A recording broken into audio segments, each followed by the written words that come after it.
Congolais, ne nous laissons pas voler notre souveraineté. Réveillons-nous de notre sommeil pour un engagement citoyen. Romains 13, 11. Message de la 57e Assemblée plénière des évêques membres de la Conférence épiscopale nationale du Congo, CENCO. Nous, cardinal, archevêques et évêques, membres de la Conférence épiscopale nationale du Congo, CENCO, réunis en assemblée plénière à Kinshasa du 12 au 15 octobre 2020, mus par notre sollicitude pastorale, nous sommes penchés, entre autres, sur la situation alarmante que traverse la RD Congo, notre terre de prédilection. Avant toute chose, rendons grâce à Dieu qui a épargné notre pays de la catastrophe redoutée suite à la pandémie de la COVID-19 et nous implorons sa miséricorde pour ceux qui nous ont quittés. Nous remercions nos fidèles catholiques et les hommes de bonne volonté de leur prière et de leur soutien aux œuvres de l'Église et aux personnes en détresse au moment fort de cette crise sanitaire. Cet élan de solidarité prouve à suffisance que le peuple congolais est capable de s'entraider et de se prendre en charge dans des situations difficiles. Toutefois, ne baissons pas la garde et continuons à respecter scrupuleusement les gestes barrières contre la pandémie. Un blocage. Nous attirons l'attention de notre peuple sur le blocage du fonctionnement des institutions étatiques. Malgré nos différents appels aux alliés de la coalition au pouvoir de cesser leurs querelles intestines et de se consacrer à travailler plutôt pour l'intérêt de la population, nous sommes profondément peinés de constater que les acteurs politiques accusent une indifférence révoltante pendant que le pays est au bord de la faillite. Il se trouve dans l'impasse à cause de la crise politique croissante et de ses conséquences. La paralysie de la coalition affecte et infecte tous les secteurs de la vie nationale. Au moment où les Congolais et les Congolaises croupissent dans une misère indestructible aggravée par la COVID-19, les alliés au pouvoir consacrent leurs énergies au calcul des positionnements par rapport aux élections de 2023 en vue de conserver ou de reconquérir le pouvoir.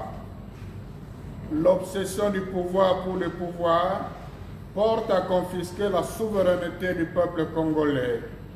Autrement, comment expliquer tant de manigances pour le contrôle de la CENI et l'absence du consensus autour des réformes électorales qui présagent un glissement de plus?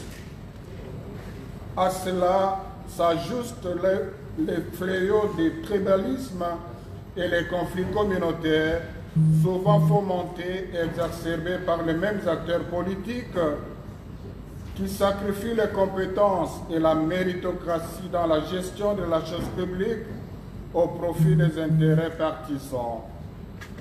Pire encore, le pays se trouve dans une situation où la plus haute instance du pouvoir judiciaire, à savoir la Cour constitutionnelle, est mise dans l'impossibilité d'exercer sa mission. Faute de quorum, tout le système est bloqué.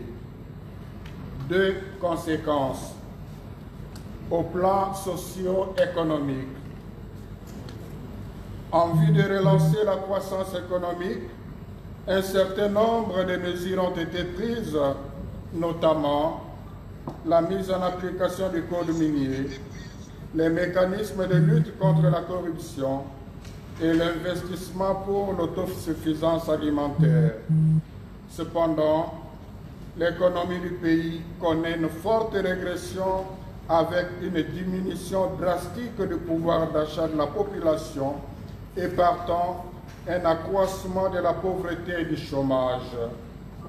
Le secteur minier sur lequel le pays pouvait compter est, comme beaucoup d'autres, gangréné par la corruption et bénéficie plus à quelques individus, aux multinationales et aux groupes criminels militarisés qu'à la population. Par ailleurs, cette situation entraîne une baisse inquiétante de la réserve d'échange et un blocage économique. Elle est d'autant plus préoccupante que notre pays reste encore tributaire de l'appui et de l'encadrement international spécial pour sa survie et son fonctionnement. Compte tenu du blocage politique et économique que connaît notre pays, les efforts entrepris tels que la gratuité de l'enseignement de base et le début de la régularisation de la paie des enseignants risquent d'être anéantis au plan sécuritaire et humanitaire. La situation sécuritaire demeure délétère, spécialement dans la partie orientale du pays, notamment dans les provinces de l'Ituri, du Nord et du Sud Kivu, ainsi que de Tanganyika.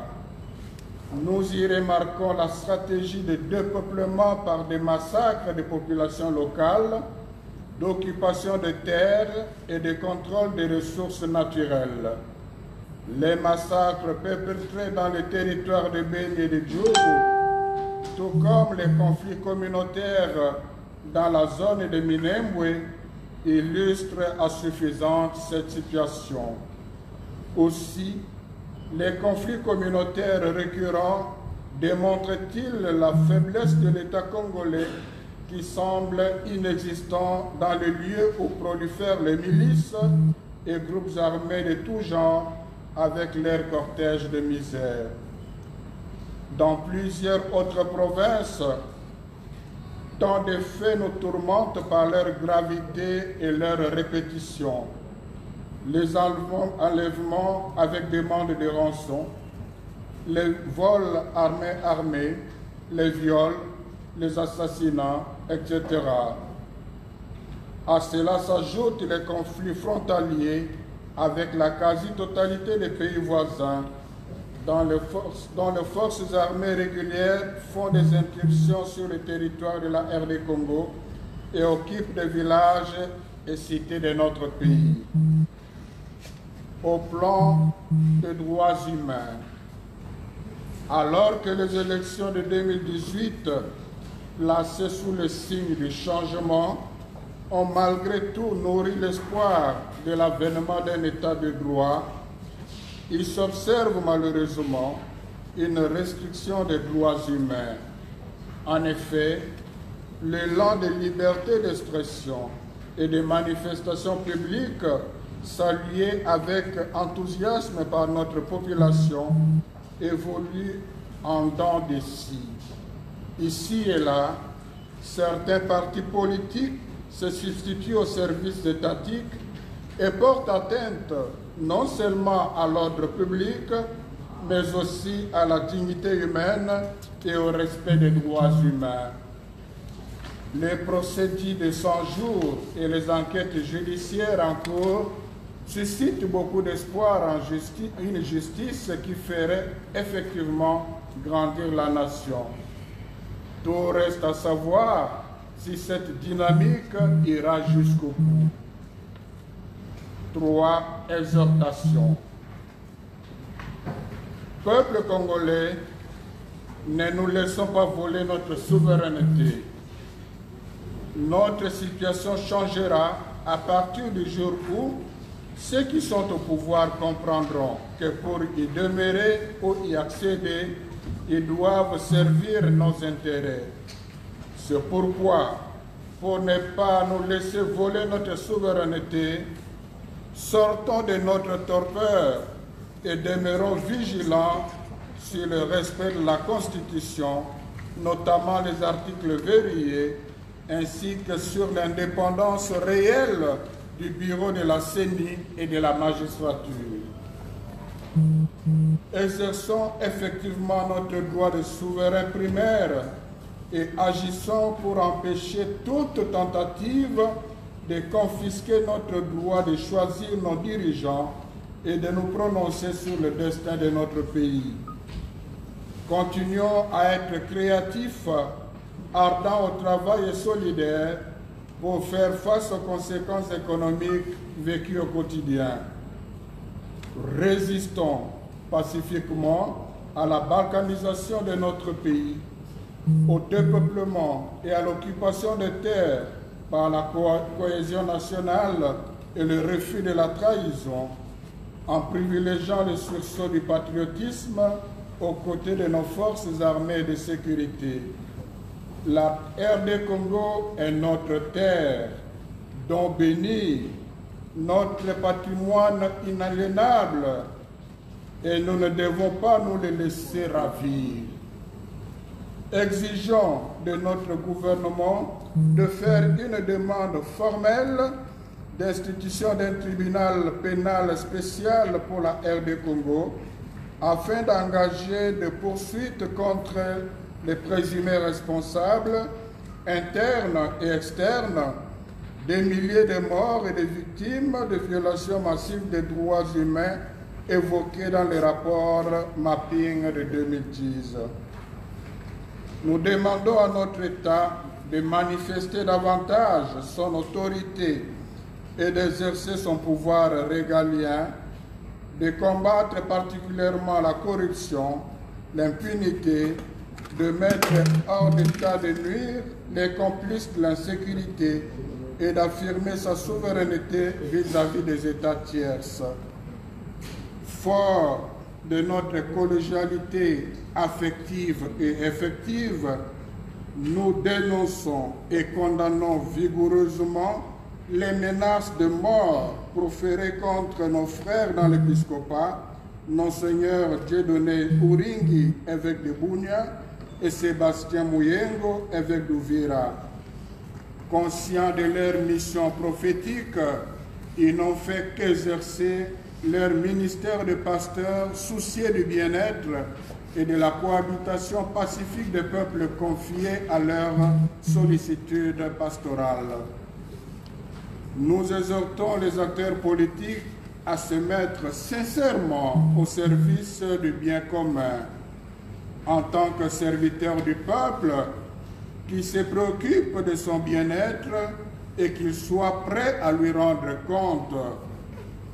Comme l'indique le pape François, il devrait se poser la question, non de savoir combien de personnes m'ont approuvé, combien de personnes ont voté pour moi, combien de personnes ont eu une image positive de moi, mais plutôt quel amour ai-je mis dans le travail, en quoi ai-je fait progresser le peuple, quelle marque ai-je laissé dans la société, quel lien réel,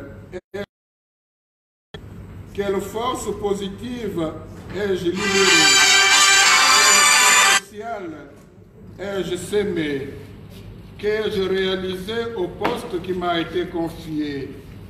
Pape François, encyclique Fratelli Tutti. Conclusion. Peuple congolais, l'heure de nous mettre debout et de marcher dans la lumière a sonné. Réveillons-nous de notre sommeil pour un engagement citoyen.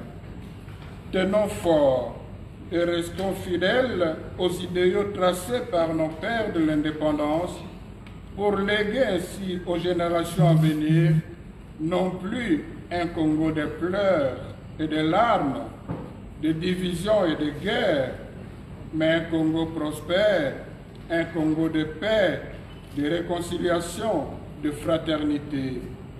Il y va de la responsabilité de chacun. Cependant, nous ne pourrons espérer réaliser notre rêve dans le Seigneur que dans le Seigneur. Restons fermes dans la confiance en lui, le Tout-Puissant, et demeurons vigilants dans la prière. Que par l'intercession de la Vierge Marie, Notre-Dame du Congo, le Seigneur bénisse notre pays. À la signature, tous les évêques membres de l'Assemblée plénière, je vous remercie.